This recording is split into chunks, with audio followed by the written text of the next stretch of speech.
பசி தீருமா?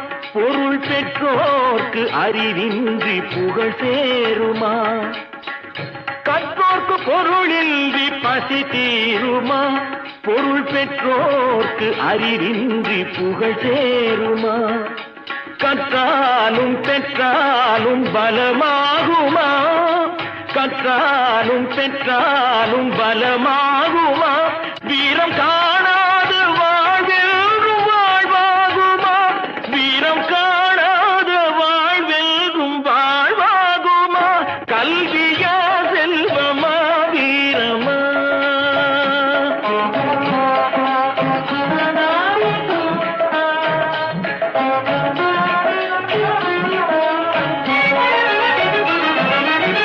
படித்தவன் கருத்தெல்லாம் சபையேறுமா? பொருள் படைத்தவன் கருத்தா